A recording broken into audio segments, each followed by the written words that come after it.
মিঠুন চক্রবর্তী নাকি আমার বিরুদ্ধে একটি মানহানির মামলা করেছেন 100 কোটি টাকার। 100 কোটি টাকার।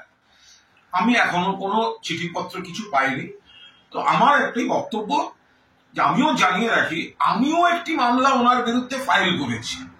তো এখন তার নোটিশটা এখনো আমার আইনজীবী অয়ন চক্রবর্তী একটু অসুস্থ, দ্রুত সুস্থ হচ্ছে, ফলে নোটিশটা এখনো পাঠায়নি। মামলা আমিও করেছি। এইবার রইল পরের পার্ট।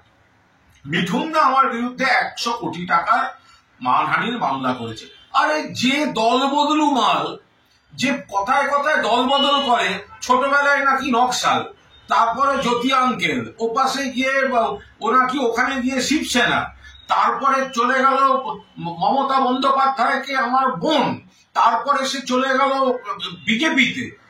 যে ঘন ঘন দল বদল করে, কোন দলে তার মান নেই, তার আবার মানহানির মামলা, মামলার ট্যাঙ্কি।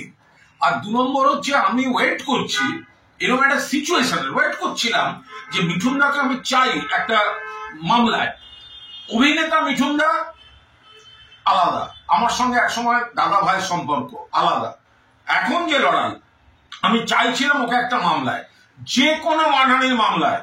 আমি ওই সমস্ত চিটফান্ডের জিনিসগুলো নিয়ে যাবো, আমি কেন বলেছি, এবং আমি প্রেয়ার দেব, মানহানির মামলা নিশ্চয়ই ফয়সালা হবে। তো তার আগে তো দেখতে হবে আমি কেন বলেছি। মামলাগুলো সিবিআই কে হ্যান্ড ওভার করে দেওয়া হোক। এই হচ্ছে ওর বেনিফিশিয়ারি, এই ইনকাম, এই কানেকশন, 4খানা অন্তত চিটফান্ডে আছে। তো আমি ওয়েট করছিলাম।